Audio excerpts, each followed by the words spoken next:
Hello, hello, hello. Welcome to another episode of Notorious Momz podcast. Notorious Momz podcast is late. I'm here with my very special guest. Guest, introduce yourself. Tell the people who you are and what you do. Hi, I'm Marines Rodriguez. I am a Reiki Master. I am a energy healer, energy worker. I do a lot of my work through just some of my sentient gifts, clairsentience. So I'm more of a feeler, empathic, highly sensitive person. So I get to feel what my clients tend to feel, and it helps me to work with them. I also work a lot through shamanic practice, and I was trained and initiated by a shaman to produce medicine ceremonies, Mhm. specifically around cacao and psilocybin. And I also am trained and certified as a sound healer. That is a lot. I want to talk a lot about that because you said a whole bunch of things, and I'm like, I know what this is. I know a little bit of this. So let's dive in. So, when you talk, I know we had spoken before, and I said that you were kind of like a wellness coach, and you corrected me. You were like, I'm not a wellness coach, I'm a recovery coach. So let's talk about that. What is the difference between a wellness coach and a recovery coach? So I am also a certified recovery coach. So I also have a history in my career of drug prevention. So I used to be a drug prevention counselor in high schools as well as in elementary school. And I used to teach drug prevention. That then took me on to a career of not only public policy and lobbying, but also helping people in recovery and meeting them where they are. A lot of people today are actually in a lot of pain. I think everybody is suffering. That's something that I communicate to everyone I work with pretty much. And when we talk about recovery, it's like we're recovering from something. Everybody's recovering from something. Right. So a lot of times, especially in our community, people are numbing their emotions and their feelings through alcohol, through cannabis, through opiates that originally may have been prescribed for pain due to injury by a doctor, and then somehow down the line end up being misused and often abused, unfortunately. So I am in the business of recovery, so I help people to recover and to not only recover from what they've been through, but also get clear on not only where they're going, but who they really are.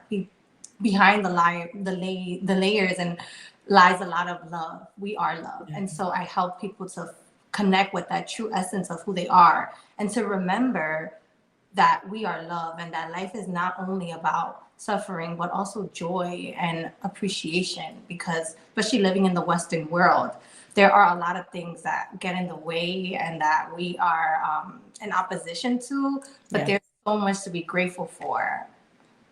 I love that. You just gave me like chills. I was uh, like, oh, that's like so good. Your energy is like amazing. So I totally agree. Like, I think that I'm like a very emotional person myself. So I try to keep those things like under wrap though, because I don't really like to cry in front of people. That's just like my thing. But I feel like it helps. You know what I mean? Sometimes you have to cry, sometimes you have to laugh, sometimes you have to, get angry and like work through your emotions, which I think is like really dope. for sure. You mentioned that you're a Reiki. I Master. think, okay. What is that? So Reiki is actually gaining much more popularity, which is very exciting. So most of the people that I end up working with are familiar with Reiki, like a little bit. They've heard of it, or maybe they've tried it. And so it's basically a Japanese form of energy healing. So the energy is not mine. I bring in this universal life force energy, and I use it to go through me to the person I am working on, or to the group of people. So what Reiki does is that it releases a lot of stagnant energy that may be in the body and the aura. So our aura is usually at the minimum 6 feet extended out of our physical body. Hmm. And then it can go up to more feet depending on what system we're discussing, as in like lineages and depending on what belief system or religion. But coming back to Reiki, it not only helps release tension, but also physical pain, trauma, stress, and it helps to relieve a lot of ailments that people come unexpectedly healing.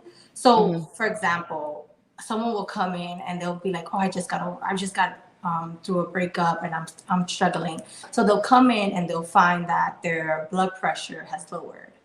And so their boyfriend sees them check their blood pressure and they're like, whoa, how did your blood pressure go down so quickly? Like in a day, it went down a few points. And then they're interested and they come in. I have another client that comes in because she's grieving the loss of a family member. And then next thing you know, she doesn't need her asthma pump for 2 weeks. Someone else that was recommended by a cousin comes in and they have knee arthritis and they no longer need to take any pain meds for a few months. They can walk easily. This is, again, not always a cure all, but Mhm. it does help alleviate people from a lot of suffering. For me, it has been game changing because I suffer from a lot of physical pain that shows Mhm. up as inflammation, but Mhm. often it's due to suppressed feelings, as you said. Yes. As a child, I too was emotional and I didn't know. And I grew up in a household where there was a lot of physical use of emotions. So Yeah. my brother and I would fight. And Right. my mother was upset and she'd hit us, you know, and she was Right. a great mom. She literally like cooked every day for us and she had her limitations and she did the Right. best she could. Right. However, that's what I grew up with. So when you grow up, especially fighting your sibling every day, it's like you grew up on a battlefield and you're always Right. on edge and you're hyper vigilant. And I'm from the Bronx. So everywhere you go, the concrete jungle literally is like if you're in a forest and a jungle and you don't know if there's a panther coming out the woods. Right. Except now it's a thief for somebody who's having a bad day or a gang initiation, right? Right. Or whatever it is. So we're living with that hypervigilance. And so the nervous system learns to not really be calm or safe in its natural state. And then when you go home, you might have that hypervigilance as well, because either your sibling might take like your video game and you might fight, or your mother might hit you, or God forbid, like your parents are fighting, or Right. whatever it is, you know, or you might have another family member or step parent that might be exerting some other type of abuse. You know, there's so much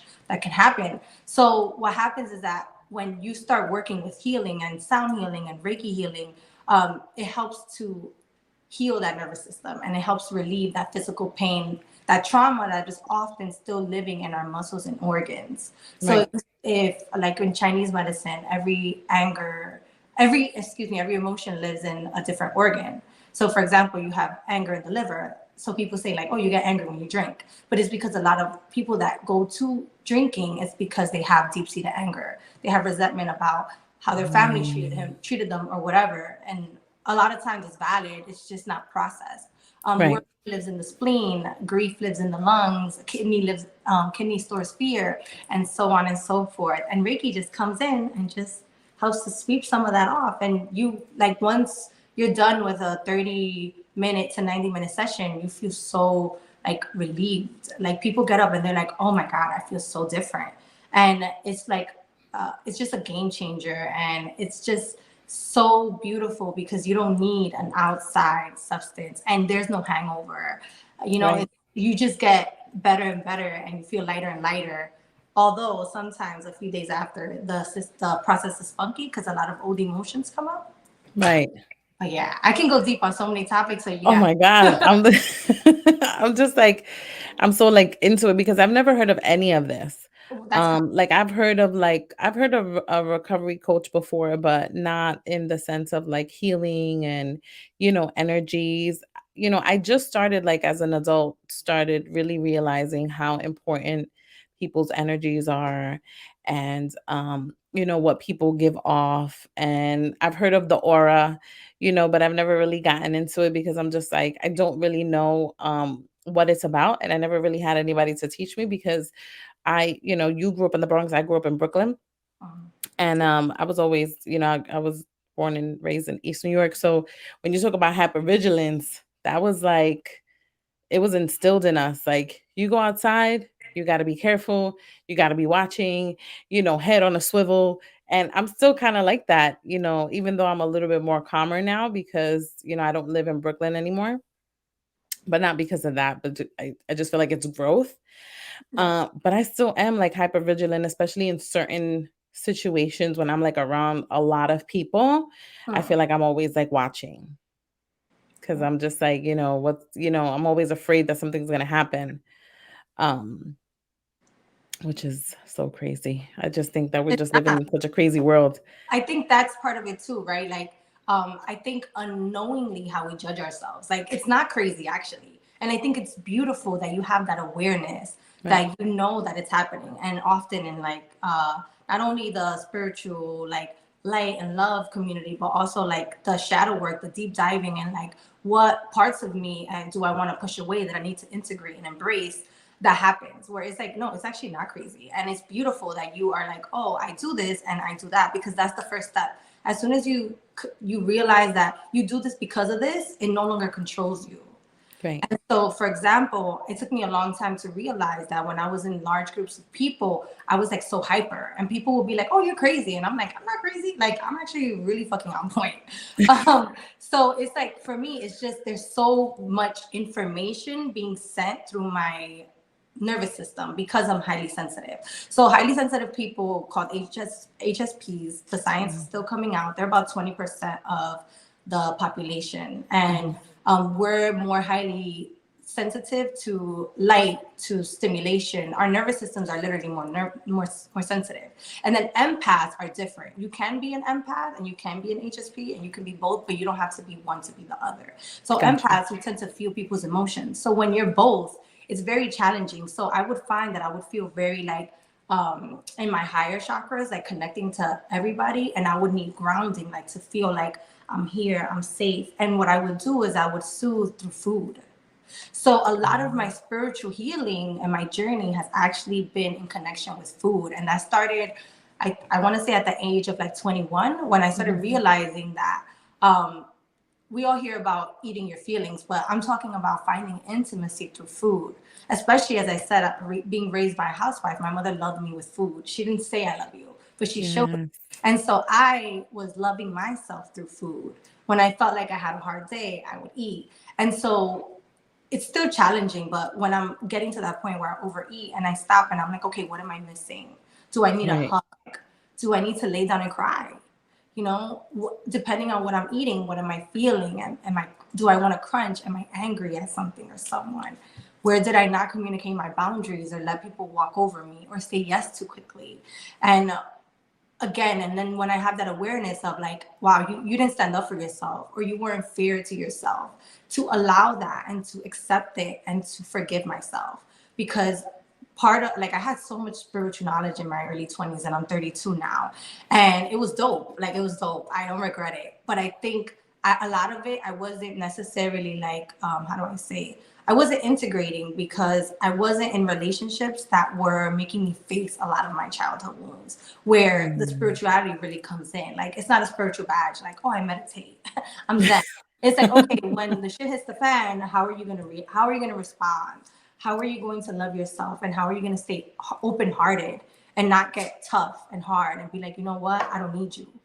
So, with that being said, loving myself unconditionally, even when the rational part of me doesn't feel like I deserve it. And that's where I'm recovering. And the recovery is recovery from opiates or cocaine or anything. And even Right. like cannabis can be used how you like. But when we're dependent on it in a way that we don't feel comfortable anymore with, which happens to people, recovering from that. And then Right. recovering from being addicted to drama. I was addicted to drama in the sense that I procrastinated and I ran late for everything. And I stole all the joy out of every process because I was upset at myself for being late and then upset at people for being mad I was late. I mean, Right, and that's where the drama comes in. and just I recover. could say that. I know people that are addicted to drama. I may be a little addicted to drama too sometimes because Oh, really? I am a procrastinator, and this is how I rationalize it, right? I'm like, I work good under pressure. Yeah. That's And that's like how something, my rationalization. I'm like, wait, I procrastinate because I work good under pressure. And like when I know I have like a really, really tight deadline, it's like, all right, I finally sit down and I do it. But I had a whole bunch of time too, you know? one, I gotta say, like, especially like being a mother, like that's incredible to me. I think that mothers are the most incredible things on this planet. Oh, I'm thank not a mother. you. And it's just like the fact that it's so much work to take care of myself, and the fact that you can take care, nurture, love, and then put yourself second for this other human being, and still like do something like this, have a podcast where you shed light on things and you share love with people is incredible. So also understanding that sometimes like that pressure, that adrenaline comes from like you're probably tired. Yes. But additionally, something really quick that I want to touch on that I learned about with procrastination that was like, whoa, for me. Because I knew the stealing joy thing for about 10 years when I learned this new thing. They said that if you didn't have someone when you were like a child helping you go through things, like for example, I'm daughter of immigrants. So my mother didn't speak English. So I would have to do my homework for myself and a lot of Mm, things like that. And so also, you know, I felt shame about not being so American. So I would disconnect from mhm. my family. And I feel like I did so many things on my own. And so what I learned about procrastination is that often when we're procrastinating, it's not that we don't want to do the work, it's that we don't want to do it alone. And I Mm, noticed like when I would run late for like deadlines at work, I would call a friend and I'd be like, oh my God, I can't believe I let this deadline get out of hand. Like, can you yeah. walk me through this? Like, I just need help. Like, I just need to send this email. I made a mistake, you know, and it would help me because I wasn't doing it alone.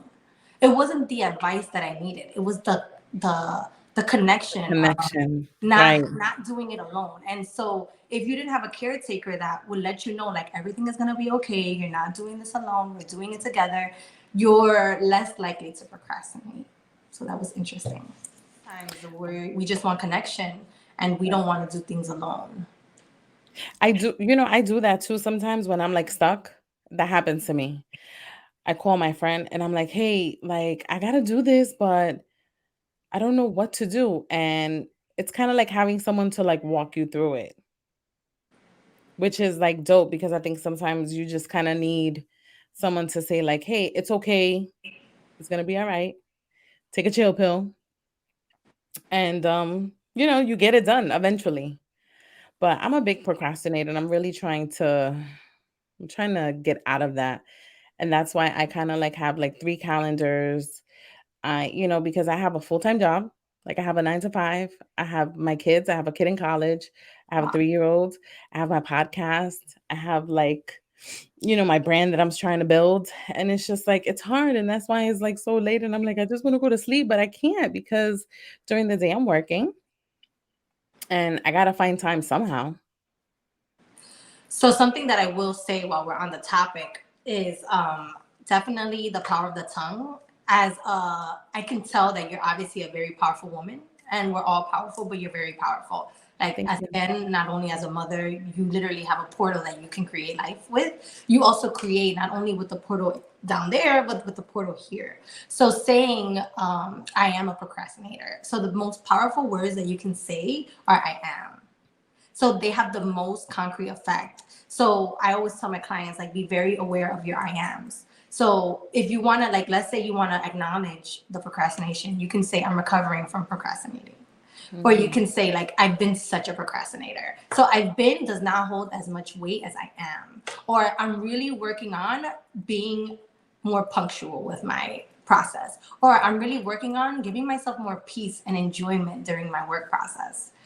Just that type of reframing is so valuable even when you've already said it, just catching yourself and replacing it. I still work on that as well. Again, it's recovery, right? Like there's no destination of like I'm here, I've done everything I wanted, I've achieved all my goals and I am perfect. It doesn't exist. Right. It's a roller coaster. We are nature and nature is cyclical. We have seasons. So sometimes I'm really good at this and I'm not so good at that, and that's how it shows up in life. And just I wanted to touch on that while we were on the topic. And there was something else that you said as well that I was like ding ding, but I don't want to just go on and on. But No, go ahead. I don't even I can't think of it in the moment, but it'll come back. It'll come back. Yeah, Good. When it comes back, it'll come back. yeah. Divine So time. you talked about energy healing. Like Yes. what are things that entail energy healing? Like what is exactly that about? Sure. So, energy healing could be as simple as repairing a tear in the aura. So, especially now with our EMF, with cell phones and Wi Fi, um, alcohol and processed foods that have chemicals, they tend to have tears in our aura. So again, the aura is about 6 feet. So Mhm. in my education of sound healing, which I have witnessed and working with people's bodies, the end of your aura is actually about 6 feet out. Is like when you were born, and then as you get older and older and older to your age now, this is here. So what I do with sound healing is that often I repair the rips and the tears and the unharmonized frequencies in order to bring you to a higher frequency. So energy, harmony, frequency, vibration, they're all connected. So when we talk about healing your energy, it encompasses everything to me. So that is not only your physical body, your spiritual body, your mental body, and your emotional body, but also your lifetimes. So that's something that has taken me years to really delve into lifetime work.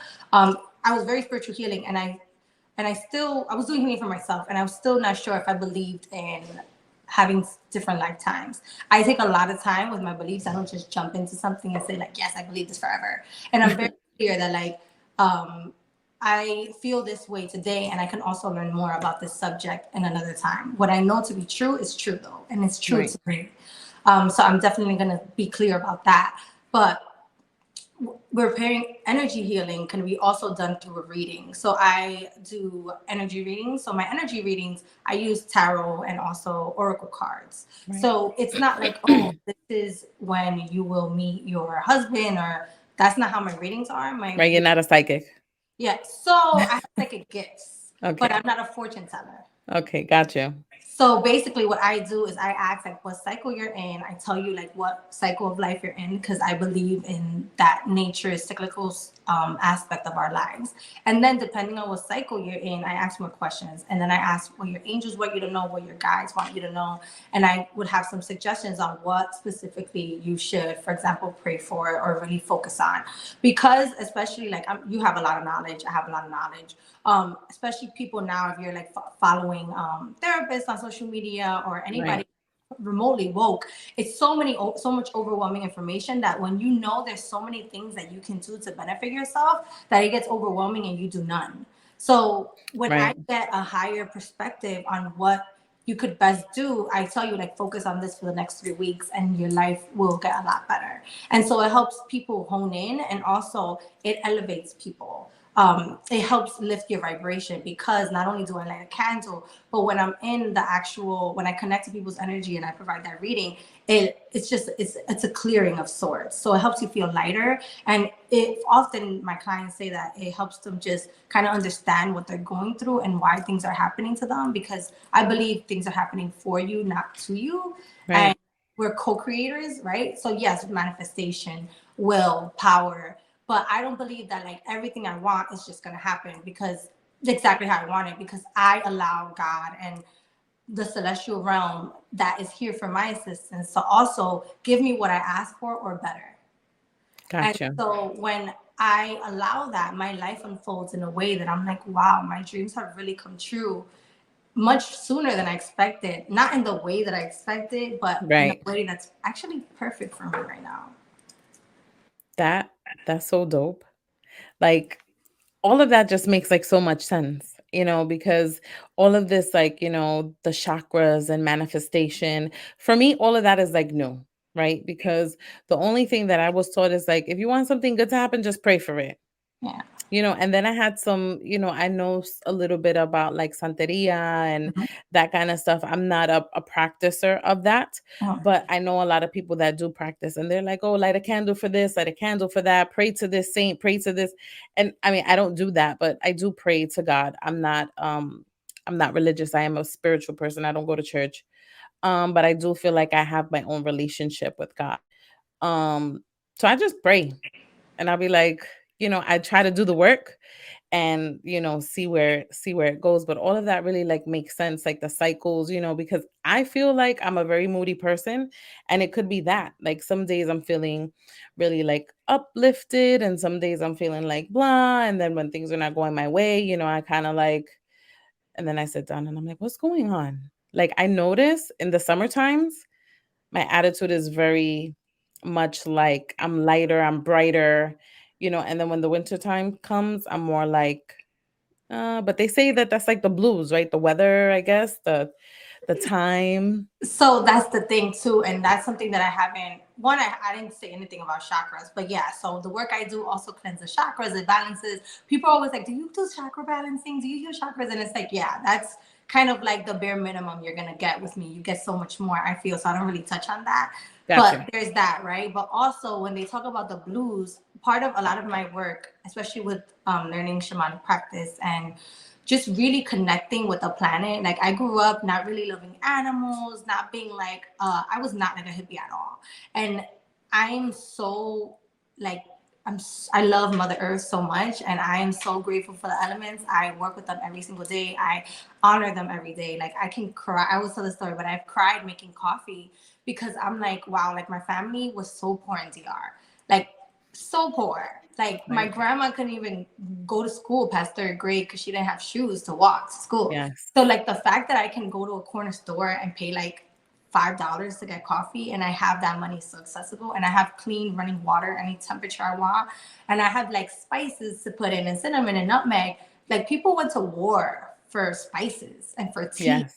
and I Yes. have this so easily. Like I'm like, thank you, God. Like thank you to Mother Earth for this beautiful coffee bean, and thank you for this water. And I'm just like that. And so Right. I'm not. I don't feel that deeply every day, but every day I Right. give thanks. And Right. so with that being said, we are nature again, and like our home is, yes, where we grew up and our mother, but our real home is this planet. And Right.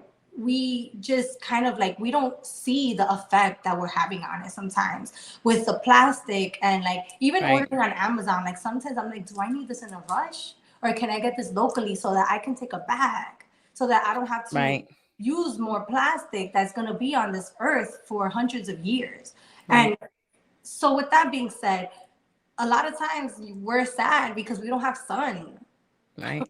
The sun literally is like it balances our hormones, and what happens is that it helps adjust your sleep cycle, and when you sleep well you feel better. And so Yes. all this artificial light on our phones, in our apartments, in our homes, our lights on late, that's something that's unprecedented. It's new from the last 100 years. The phones is brand new too. So you Right. see all these people with insomnia, but what's how often are you using your light? Like I know for me, just the stimulation of like social media late at night keeps me up because my Yes. brain is working, let alone the light, you know. And then making sure that I'm not falling asleep to the TV on, especially something Right. violent. Like what am I programming myself with?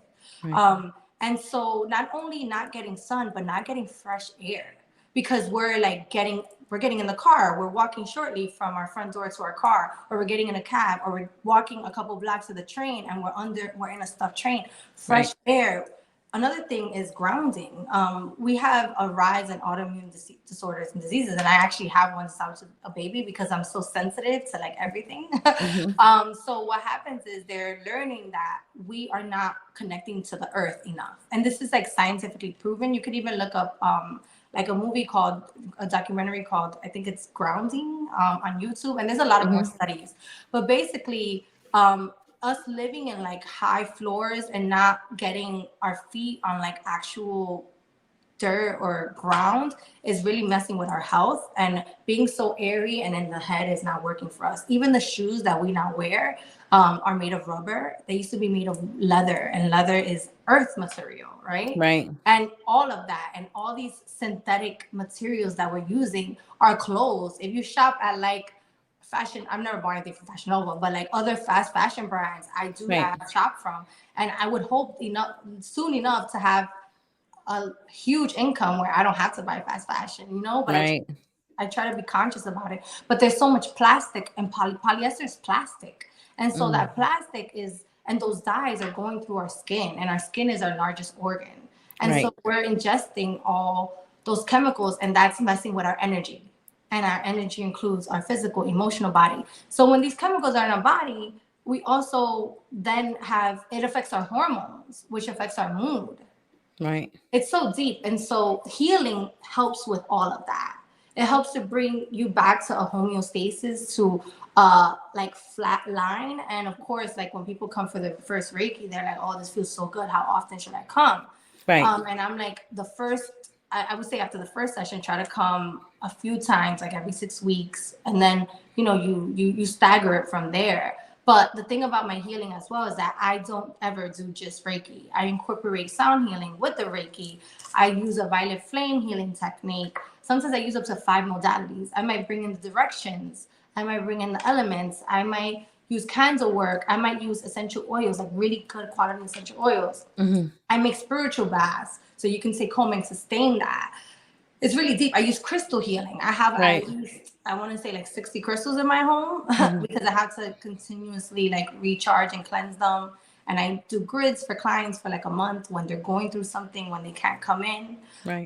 It's really deep. So Yeah. there's so much right now. There's so much like information available to us, like books and for us to ascend and become better. But there's also so many environmental factors that are against us. Right. Wow. Wow. Wow. Wow. Girl, you just gave me such a lesson. I'm so glad you came on the show. Thank you. I'm glad. Because I talk about this often, but I don't have anybody like, to like really talk about it with because, my parents are old fashioned. You know, I have a sister and I don't think she knows any of this, but I'm going to tell her to watch this episode because she needs to learn a little bit, I feel like. Oh, And, when you talk about it's so funny when you talk about like being grounded, I walk barefoot everywhere. I Like, like being barefoot too. in my house, like sometimes I walk outside in front of my house. I'll walk barefoot. I never have shoes on unless I'm like going to work. And my family used to always tell me like you should wear shoes, that's why your feet are all because my feet are like the bottom, they're like rough. But I Yeah. rather walk barefoot. Like I like walking barefooted in the So grass, in the dirt, on the cement. It's like a thing. So I am gonna touch on one more thing, right? So like standing on grass and dirt and even cement, if it's like first level, is not the same as sometimes walking barefoot in an apartment. And it's not that you can't, but I also want to make a lot of women aware of this, especially if you're having problematic cycles or you're having infertility problems. Hmm. So again, speak to your medical practitioner. Of But if, course. if you want to speak to, for example, an acupuncturist, if you're having problems conceiving or with your cycle, if you're having like endometriosis or PCOS or any issues, my father used to always tell me don't walk barefoot, and I understand now. And they come like my father's grandfather was a curandero, so Yeah. there's like a lot of medicine in my family, and on my mother's Yes. side there's a little sprinkle of this and that. But what happens is that when you sometimes we're too cold inside. Not everybody. If you're Hmm. warm inside, you can walk barefoot. But if, for example, I get cold easily, what happens is that as women, sometimes our wombs get cold. And so when your womb is cold, it's hard to build a baby there.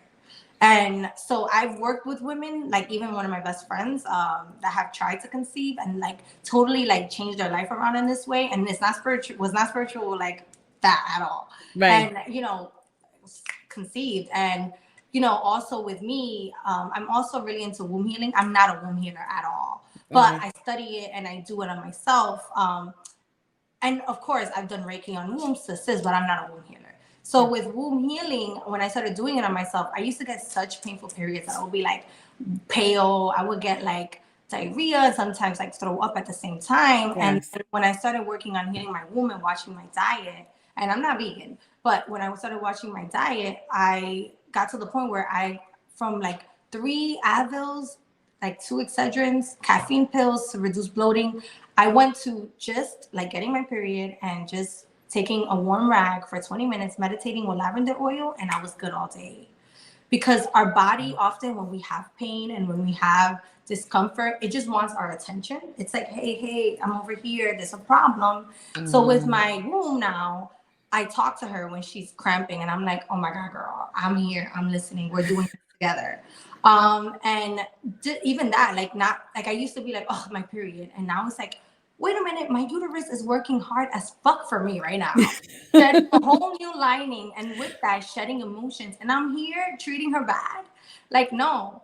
And something, now I remembered what I wanted to say earlier. So you said that sometimes you have to call a friend to tell you, like, walk you through things. And part of healing our inner child, is that is learning to reparent ourselves. So yes, it's great to have a friend, but also how do we then show up like that for ourselves? So I had Right. to learn to tell myself like it's okay, you're gonna be okay, like everything is okay. And especially walking into conflict situations, like Mm-hmm. hard talks, I would talk to my nervous system like, we're okay. We're gonna go in. Ego, please take a seat back and higher self, please take the forefront, because my ego got me through a lot of things. It helped me like have my own back and be like protective. But Right. I don't want to live there. I don't need to live there anymore. Right. And so I Right. wanted to touch on that reparenting because that's also with the food. The food is like, if it hurt, if I'm uncomfortable when I'm done eating, that's not good. If I saw a Right. child doing that, I would be like, don't stop eating. Like Right. so it's like for me, it's like, okay, what can I do here to treat myself like a child? And it's like, okay, you don't like, you can save this for later or you'll have this again next week. Everything's gonna be okay. You don't have to finish this, Right. and just being gentle with myself. And that's healing too. And even like consultations with me look something like this, where it's like, okay, so what's going on? And I dive deep onto like what's at the root of this and how can we work with this in a positive way, Right. and be loving to ourselves. And the more that we are loving towards ourselves, we can be loving to people around us. And when you start treating people with love and gentleness around you, they like, sometimes they're like so shocked that somebody's being kind and doesn't have an attitude or isn't sassy. Right. And then they start kind of showing up that way in their relationships. And it's just like, it heals the world.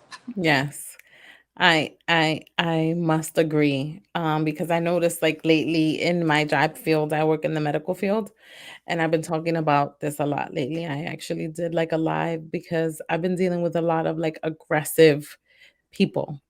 People come to me and it's just like the first like their first foot forward is like aggression. And I don't work very well with people that are like naturally aggressive because I'm not a naturally aggressive person.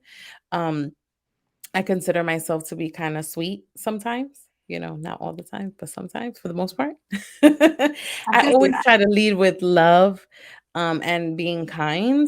But lately I've been noticing like with the people coming at me, I'm noticing I'm becoming more aggressive too Yeah. because I'm just like, and it's so funny because today I was driving home and I'm just like, why do I feel so like on edge lately? And I think it's because of that. I'm letting people's energy rub off on me. I Yeah. gotta like, I So gotta, you can wear protection crystals, and that's not just woo-woo stuff. Like I used to teach, so being in a classroom with like 30 students, so I was a cushion, right? So like I would teach like fun stuff. So like all the kids would be like, "Oh, Miss Rodriguez, we're so happy you're." right, I loved it. And it was like there's nothing like that. All those kids just showering you with love and attention and like right, genuine energy. So anyway, so when I wouldn't wear crystals, I would feel exhausted when I got home. yeah, Exhausted for a good reason, but it's a lot of energy exchange. So right, for you, I would suggest like a protection crystal, like maybe smoky quartz or obsidian or tourmaline. And I promise you, it makes a difference. And you can reach out to me on how to like cleanse it, clear it, so that you start off fresh with that crystal and how to recharge it. And you can Google some of this information as well. right, But even something as simple as that to carry with you would be a game changer. Spiritual baths as well, like to cleanse yourself and to just make sure that your aura is clean, because stuff like that starts to weigh on you. And so the aura gets like dark and heavier. And it's like, people will tell you like, oh, you got a glow, or like, oh, like people are more attracted to you at right. certain times. And it's because your aura is different. And it's almost like people like they start saying like, oh, they start calling you because you become more attractive. Um, Ah, yeah, it's that makes really sense. interesting because I Yeah, can tell when it's happening to me. Like I remember I used to go out with my friends and I would just say a prayer and I'm like, please let our drinks be paid and let me skip all the lines. And it just what happened. And I was like, oh, I'm not even the cutest girl in the crew, but here it is. Okay, it's real. and on that note, people make sure, yeah, yeah, find a way to clean your energy, I guess, if that's what you wanna call it. Yeah. Marines, tell the people where they can find you Oh, and book a consult, reach yeah. out, tell them where they can find you. So you can find me on Instagram, Pray Party Repeat. There was just a new scammer page, Pray Party Repeat underscore. That's not me. I'm Pray Party Repeat. So yeah, you can reach out to me and just DM me and let me know where you come from. Like you found me on this podcast, and let's see how we could work together. Yeah, for sure. So again, pray, party, repeat, just like that. Pray, Pray, party, party, repeat. And repeat. I wanted to touch on something too. Like, I grew up Catholic and I went to Catholic school my Oh. whole life. So I had to undo all this guilt and shame because I would feel like anything I did Mm. wrong, I was like, Jesus is so mad at me. So I would carry shame about so many things and sexual shame, and all this stuff Um, and undoing all of that. So again, like with Santeria, like someone that was in Santeria that did my first reading ever. And again, I don't do that type of reading. I'm not initiated right. that. But there are like hints of it, like with candle work that I do that I have learned that works for me. However, also I'm confirmed to St. Clair, so like I pray to her, and that's also a saint in my family. My mother's sister was born on St. Clair's feast day, and her name is Claire, and she just shows up to me in a lot of different ways. So she's not gonna give you like money, or she's not gonna give you like love, but she's gonna give you peace. There's different words for different things. So I just stick with my St. Clair. I just want peace and clarity, and she works for me. Amen to that. Martinez, thank you so much for shedding your light, spreading your love, shedding and spreading your energy. It was so appreciated tonight. Thank you for coming on the show. Thank you for having me. Thank you, everyone that's watched, especially if you made it to the end, because I can chat. I really appreciate your attention. I'm honored to be here, and it's been a complete pleasure. I'm sending you all love, happiness, and healing, and I want you to know that you are perfect, even if you have limitations. Yes, thank you. Have a good night. Thank you so much for coming on the show. I'll talk to you soon. Bye. Bye.